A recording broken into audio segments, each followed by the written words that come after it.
불살랐더라. 모두 다 불살랐더라. 이 제목으로 하나님 말씀 전하겠습니다. 레위인은 첩의 몸을 12토막을 내 이스라엘 사방 12지파에 보냈습니다.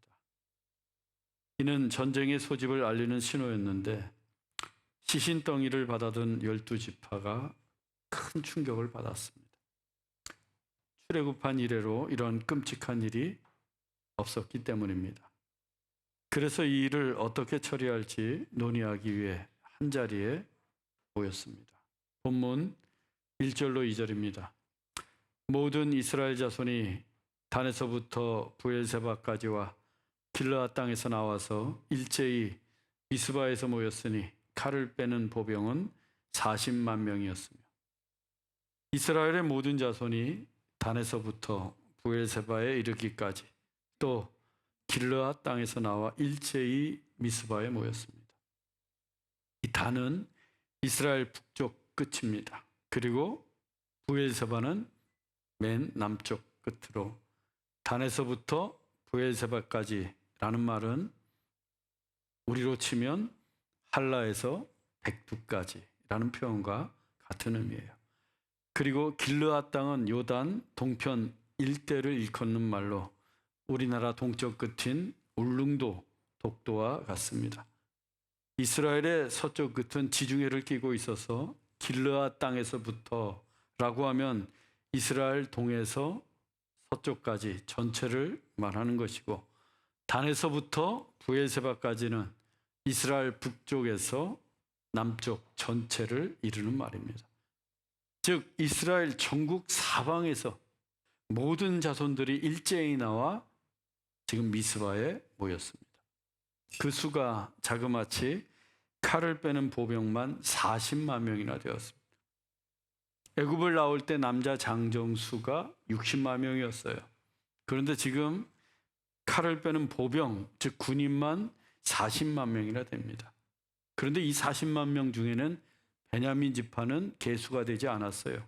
그러니까 이스라엘 거의 모든 남자들이 다 모인 셈입니다. 사사시대에 이스라엘이 이렇게 많이 모인 적이 단 한 번도 없었어요. 사사들이 이스라엘의 적과 싸울 때에도 지파별로 싸우거나 이웃 지파를 돕는 정도였고 기드온 때는 고작 300명 뿐이었습니다.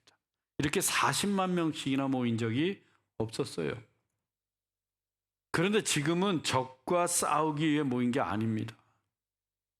이스라엘이 적으로부터 위협을 당해서 모인 게 아니에요. 레위인 첩의 시신을 받아들고 어떻게 할까 의논하고 또 궁리하기 위해서 이 많은 숫자가 모인 겁니다. 더군다나 하나님이 세우신 사서도 아닌 이름 모를 레위인의 선동에 의해서 이렇게 모였어요. 정말 어이없는 일입니다. 어이없는 일이에요. 무슨 독립운동을 하기 위해 모인 것도 아니고 적을 물리치기 위해 모인 것도 아니고 하나님을 예배하기 위해 모인 것도 아니고 한 레위인, 이름 모를 레위인의 선동에 의해서 40만 명씩이나 한 곳에 모였어요. 모여야 할 때 모이지 않고 이렇게 많이 모일 일이 아니에요. 하지만 영적으로 타락하고 인간성마저 부패한 이스라엘은 그 끔찍한 일에 선동이 되어서 이성이 마비가 되었는지 일제히 모였습니다. 40만 명씩이나. 교회가 영적으로 타락하면요 이렇게 엉뚱한 일에 많이 모여요. 영적으로 부패하면 이상한 모임이 많아집니다. 교회 안에. 정작 모여야 할 때는 모이지 않고 다른 일에, 무의미한 일에 모이기 시작해요. 교회가 꼭 모여야 할 때가 언제인가? 예배하고 기도하고 말씀과 성도의 교제를 나눌 때예요. 예배하고 기도하고 말씀과 성도의 교제를 나눌 때. 우리 좋은 씨앗 교회는 이런 일에 열심을 내서 모여야 합니다. 그리고 이런 일에 많이 모여야 돼요. 타락한 교회들도 모이긴 합니다. 그런데 모여서 뭐를 해요? 다투고 싸우고 불평을 늘어놓고 누구 흉보고 교회를 분열시키는 일에 열심을 해요. 쓸데없는 일에 모입니다. 예배는 드리지 않고 기도하는 모임에는 나오지도 않으면서 이런 일들에는 일제히 모여요. 그러나 하나님을 예배하지 않고 모이는 이런 모임들은 참된 그리스도인들의 모임이 아닙니다. 이런 모임들은 하나님이 기뻐하시지 않아요. 지금 미스바에 모인 이스라엘이 그렇습니다. 그 모임은 하나님이 원하시는 모임이 아닙니다. 하나님이 기뻐하시는 모임이 아니에요. 그리고 이런 모임은 언제나 거짓과 선동이 나타납니다. 미스바에 모인 이스라엘 자손들이 이 일이 어떻게 일어났는지 물었어요. 그러자 레위인이 일어나 말합니다. 본문 5절입니다. 기브아 사람들이 나를 치러 일어나서 밤에 내가 묵고 있던 집을 에워싸고 나를 죽이려 하고 내 첩을 욕보여 그를 죽게 한지라. 레위인의 대답은 언뜻 맞는 것 같은데요. 극히 일부만 사실일 뿐 전부 다 거짓입니다. 집을 에워쌌다는 것만 팩트이고 나머지는 다 거짓말이에요. 일단 기브아 사람들이 아닙니다. 기브아의 불량배들이에요. 기브아의 불량배들. 즉 기브아의 일부 불량배들의 소행이었습니다. 그런데 기브아 사람들 이렇게 말하면 그 대상을 일반화시켜서 기브아 사람 전체를 의미하게 됩니다. 레위인은 자신이 당한 일이 기브아 전체가 저지른 일로 그 대상을 넓히고 있어요. 전선을 교묘하게 확장시키고 있는 겁니다. 또 나를 죽이려 하고 내 첩을 욕보였다라고 한 것도 새빨간 거짓말입니다. 기브아의 불량배들은 이 레위인에게 동성애 성관계를 하려고 했을 뿐 그를 살해할 의도는 전혀 없었습니다. 당연히 첩을 욕보이려고 하는 뜻도 없었어요. 애초에 그 집 주인이 레위인의 첩과 자기의 처녀 딸을 내어준다고 했을 때 기브아의 불량배들이 어떻게 했습니까? 싫다 그랬어요. 싫다. 그 첩을 기브아의 불량배들에게 욕보이도록 강제로 내어준 사람이 누구예요? 레위인이에요. 레위인. 그가 이 모든 사달의 원인을 제공한 장본인이었습니다. 또 기브아 사람들이 그녀를 죽게 했다고 했는데 이 또한 분명하지가 않아요. 히브리 원문에 따르면 사사기의 저자는 그녀의 죽음을 알리거나 시체라는 단어를 사용하지 않았습니다. 그래서 일부 학자들은 레위인이 방치해서 혹은 그의 칼에 그 첩이 죽었다라고 주장하기도 합니다. 이상에서 살펴본 것처럼 레위인은 지금 거짓말로 이스라엘 자손들을 부추기고 선동하고 있어요. 누구라도 이런 말을 듣게 되면 어떻게 해요? 열받아요. 화가 납니다. 흥분하고 이성을 잃고 분노할 수 있어요. 특히나 영적으로 타락하고 인간성마저 부패한 이스라엘은 이 같은 거짓 선동에 휘둘려서 너무도 쉽게 전쟁을 일으키고 말아요. 본문 8절로 10절입니다.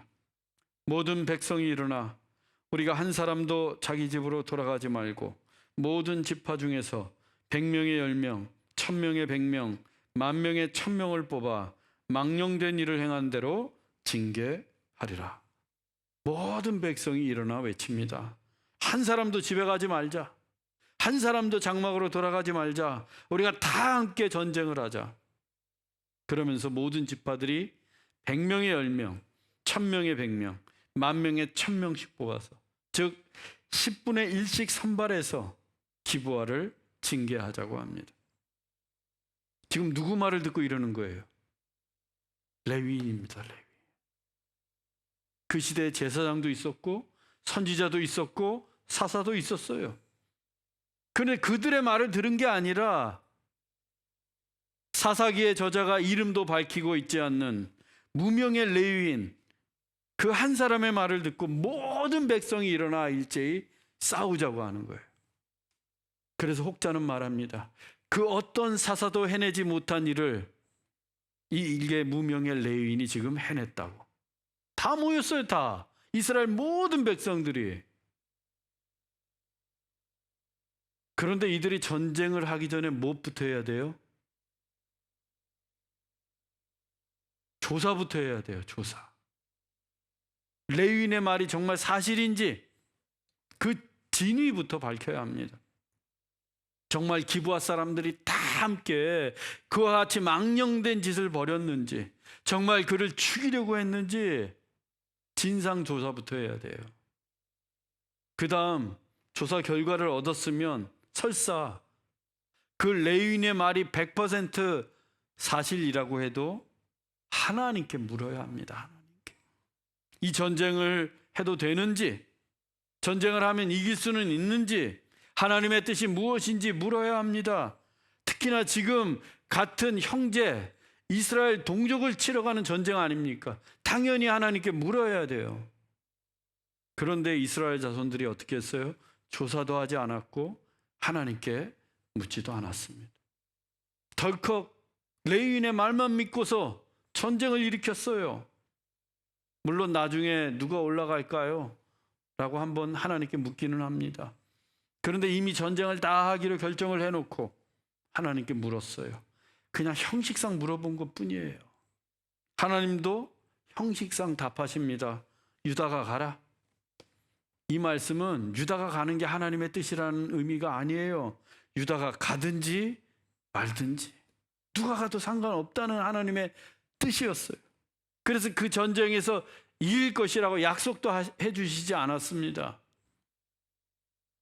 베냐민도 잘한 게 하나도 없어요. 이스라엘 자손들이 먼저 베냐민 지파에게 기브아 사람들 내놓으라 라고 요구를 했어요. 본문 13절입니다. 우리에게 넘겨주어서 우리가 그들을 죽여 이스라엘 중에서 악을 제거하여 버리게 하라 하나 베냐민 자손이 그들의 형제 이스라엘 자손의 말을 듣지 아니하고.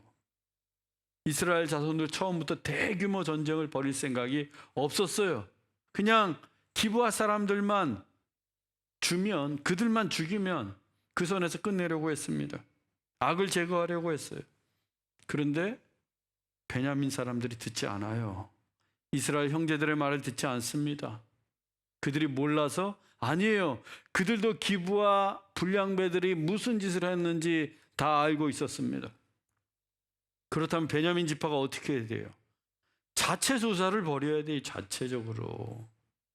그리고 레위인의 선동이 거짓이었음을 밝혀내야 합니다. 또 스스로 기브아의 불량배들을 처벌하는 게 맞아요. 그게 바로 공동체에서 악을 제거하는 거예요.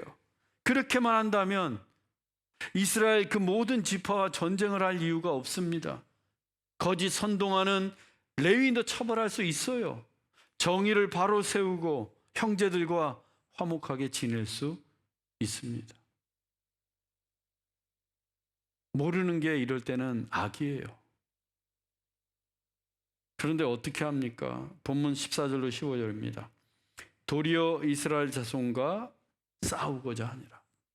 그때 베냐민 자손의 수는 칼을 빼는 자가 모두 26,000명이요. 그 외에 기브아 주민 중 택한 자가 700명인데 다 왼손잡이라 물매로 돌을 던지면 조금도 틀림이 없는 자들이로다. 베냐민의 뜻이 오른손잡이입니다. 오른손잡이. 그런데 그 베냐민 지파 중에 왼손잡이들이 있었어요. 물매만 던지는 백발백중 명수들. 그들과 함께 다 모여서 지금 이스라엘의 대적에서 싸우려고 해요. 그런데 이건요, 단순히 기브아 사람들이 자기 지파에 속해 있기 때문에 보호하기 위함이 아니에요. 기브아의 불량배들의 악행에 대해서 지금 눈을 감고 동조하고 있는 거예요. 공동체에서 악을 제거하지 못하면 이 악은요, 누룩과도 같아서 금세 공동체 전체로 퍼집니다. 그래서 공동체 전체가 악에 쉽게 물들어요. 악을 제거하지 않으면. 기브아의 불량배들을 제거하지 않으니까 베냐민 지파 전체가 지금 그 악에 물들었어요. 그래서 공동체의 문화가 정말 중요합니다. 정말 중요해요. 특히 신앙 공동체인 교회의 문화는 대단히 중요합니다. 교회는요, 영성을 깊게 하고 믿음을 성숙하게 하고 그리스도를 본받으려는 문화를 세워가야 돼요. 교회는 놀고 먹고 마시는 공동체가 아니에요. 제가 어느 교회 소식을 들었는데 이게 순모임 하고 나면 주중에 순모임 끝나면 단체로 와인을 마신대요. 근데 그 구역만 그런 게 아니야. 누룩과도 같아서 이게 막 다 퍼져요. 다. 뭐하러 모여요 그럼? 뭐하러 순모임을 하고 뭐하러 구역 예배를 하냐고요. 악을 제거해야지.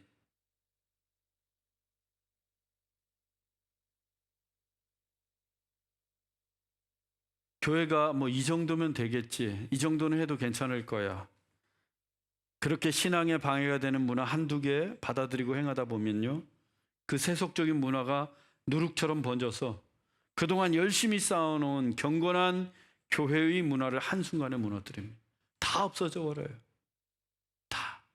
열심히 기도하면서 말씀 묵상하면서 기껏 쌓아놓은 경건한 문화가 악을 제거하지 못하면 한순간에 무너져요. 한순간에. 그러면 교회에서 가장 중요한 신앙의 문화가 무엇일까? 우리가 반드시 지키고 세워나가야 할 신앙의 문화는 무엇일까? 예배에 대한 열심이에요. 예배에 대한 열심. 교회와 성도는 무엇보다 예배에 대한 열심이 있어야 됩니다. 우리는 진실로 영과 진리로 예배하는 참된 예배자들의 공동체를 이루어야 돼요. 예배에 대한 열심이 없어지면 그 교회는 영적으로 무기력해집니다. 따라서 예배 중에 소란하면 안 돼요. 예배 시간에 늦어서도 안 되고 잡담해서도 안 되고 딴 생각해도 안 돼요. 예배는 누굴 만나는 시간이에요? 지극히 높으신 하나님을 만나는 시간이에요. 집안의 어른을 만나도 우리가 어떻게 만나요? 매우 경건하게 만나요. 매우 경건하게. 오만방자하게 만나지 않습니다. 하물며 우리 하나님을 만나러 오는 예배 시간인데 어떻게 늦고 떠들고 잡담하고 딴 생각할 수 있어요? 그 하나님을 경외하며 우리의 온 힘을 다해서 하나님을 높이는 시간이 예배예요. 우리가 온 마음을 다해 찬양하고 전심을 다해 기도하고 집중해서 하나님의 음성을 듣는 시간이 예배입니다.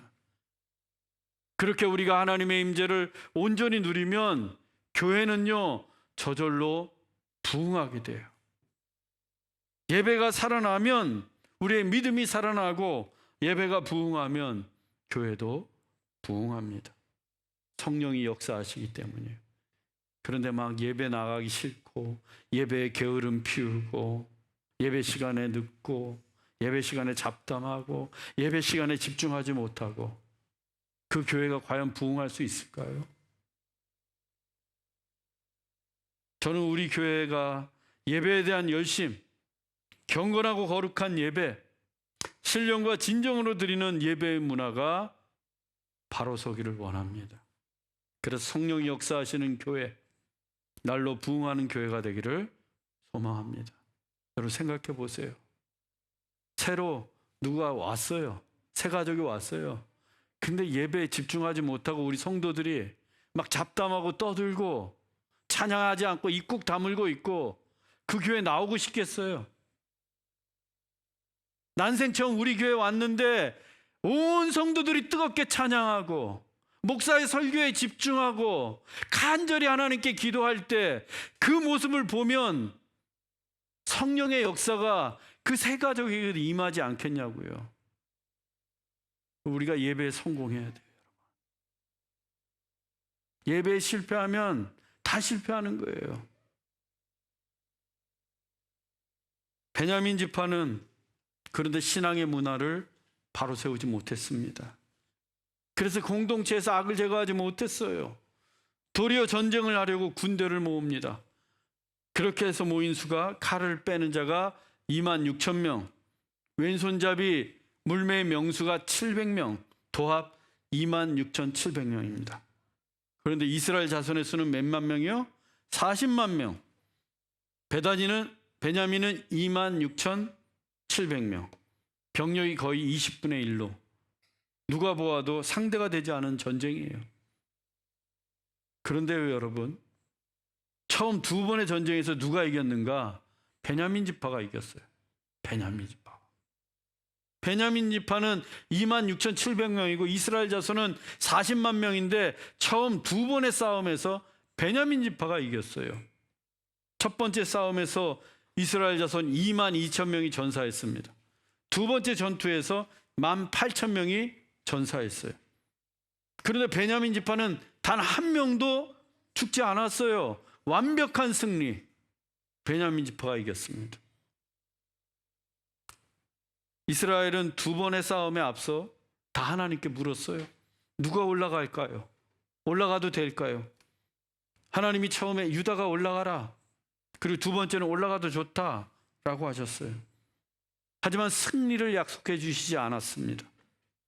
이스라엘은 이미 전쟁을 하기로 다 결정해 놓고 그냥 형식상 하나님께 물었다고 했습니다. 하나님도 형식상 올라가든지 말든지 너네가 알아서 해. 그렇게 답하신 거예요. 그 두 번의 전쟁에서 이스라엘은 4만 명이 죽고 전쟁에서 대패했어요. 처음에 40만 명 중에 10분의 1, 즉 4만 명을 선발대로 뽑았는데 그 선봉부대가 모조리 몰살을 당한 겁니다. 그때서야 이스라엘이 하나님 앞에서 겸손해졌어요. 본문 26절로 28절입니다. 모든 백성이 베델에 이르러 울며 여호와 앞에 앉아서 날이 저물도록 금식하고 번제와 화목제를 드리고 여쭈기를 베냐민 자손과 싸우리이까 말리이까 하니 여호와께서 올라가라 내가 내 손에 넘겨주리라 하시는지라. 이스라엘은 처음에 40만 명이나 되는 군대만 믿고 전쟁을 벌였습니다. 고작 26,700명 뿐인 베냐민 지파를 단번에 이길 것이라고 생각했어요. 그런데 이스라엘이 간과한 것이 있습니다. 그것이 뭐예요? 전쟁은 하나님께 속한 것이다. 사사기에서 계속해서 흐르고 있는 메시지가 뭡니까? 전쟁은 하나님의 손에 달려 있다는 거예요. 기도는 불과 300명으로 해변에 모래알 같고 메뚜기 떼처럼 많은 미디안 연합군들을 물리쳤습니다. 삼갈은 이 소모는 막대기로 블레셋 군대를 물리쳤어요. 드보라는 여인의 몸으로 철병거로 무장한 가나안 군대를 진멸했습니다. 왜? 전쟁은 하나님께 속했고 하나님이 그 전쟁을 사사의 손에 넘겨주셨기 때문이에요. 그런데 이스라엘이 이 사실을 잊고서 그저 자기들 숫자만 믿고 40만 명이나 되는 자기들 숫자만 믿고 자기 소견에 옳은 대로 행한 결과는 대패였어요. 즉 그 두 번의 패배는 이스라엘의 불신앙에 대한 하나님의 심판이었습니다. 여러분, 내가 가진 게 많고 사람이 많고 물질이 많아서 내 마음대로 했는데 안 돼요. 안 될 때가 있어요. 오히려 실패할 때 있습니다. 왜 그래요? 교만해서 그런 거예요. 하나님께 묻지 않아서 그런 거예요. 하나님의 뜻을 구하지 못해서 그런 거예요. 두 번의 패배를 통해서 이스라엘은 그동안 잊고 있었던 진리, 전쟁이 하나님께 속했다는 진리를 다시금 깨닫고는 하나님께로 나아갔습니다. 이스라엘의 모든 백성들이 베델 하나님의 집으로 올라가서 하나님 앞에서 울면서 밤새도록 금식했어요. 금식, 철야, 회개 기도회를 열었어요. 그리고 번제와 화목제도 드렸습니다. 예배를 회복했어요. 그리고 하나님께 여쭙니다. 베냐민 자손과 싸우리이까 말리이까. 그때서야 물었어요. 그때서야 하나님의 뜻을 물었습니다. 그때서야 베냐민 자손과 싸우리이까 말리이까. 하나님이 원치 않으시면 전쟁하지 않겠다는 뜻이에요.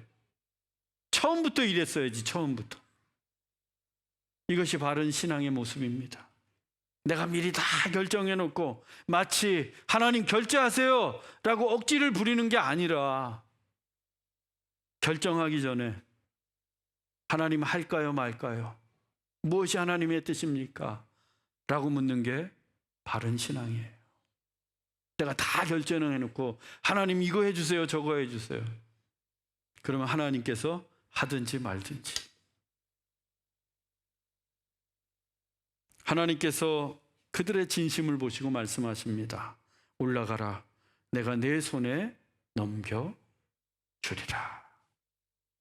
비로소 하나님께서 승리를 약속해 주셨습니다. 그 전쟁이 어떻게 되었겠습니까? 본문 46절로 48절입니다. 베냐민 사람으로서 칼을 빼는 자가 엎드러진 것이 2만 5천 명이니 베냐민 사람 600명이 광야로 도망하여 넉 달 동안을 지냈더라. 이스라엘 사람이 닥치는 성읍은 모두 다 불살랐더라. 베냐민 사람으로서 칼을 빼는 자가 모두 2만 6,700명이었는데 2만 5천 명이 한꺼번에 죽었어요. 2만 5천 명. 겨우 살아남아서 광야로 도망해서 숨어든 사람이 600명. 즉 그 사이에 1,100명이 또 죽은 겁니다. 600명 남았어, 600명. 베냐민 지파 사람들이 2만 6,700명 중에. 그리고 베냐민의 모든 성읍이 다 불에 탔습니다. 이스라엘 사람이 닥치는 성읍은 모두 다 불살랐더라. 이 전쟁은 하나님이 이스라엘 자손에게 넘겨주신 전쟁, 즉 베냐민 지파에 대한 하나님의 심판이었습니다. 기브와 불량배들의 악행을 제거하지 못하고 도리어 하나님의 백성이요 형제들인 이스라엘 자손과 전쟁을 벌인 베냐민 지파를 하나님께서 심판하신 거예요. 특히 성읍이 모두 다 불에 탄 것은 그 옛날 소돔과 고모라를 유황불로 심판하셨던 하나님을 떠오르게 합니다. 소돔과 고모라처럼 똑같은 악행을 저지른 기브아의 불량배들, 또 그들의 악행에 눈 감고 동조한 베냐민 지파를 하나님께서 소돔과 고모라처럼 똑같이 불로 심판하신 거예요. 사랑하는 형제자매 여러분, 교회는 거룩한 하나님의 백성이요 경건한 그리스도의 몸입니다. 세속적이고 이기적이고 욕망의 악습은 교회 안에서 다 제거하고 거룩하고 경건한 교회의 문화를 바로 세워가십시다. 예배하고 기도하고 말씀과 성도의 교제를 나누는 일에 열심을 내십시오.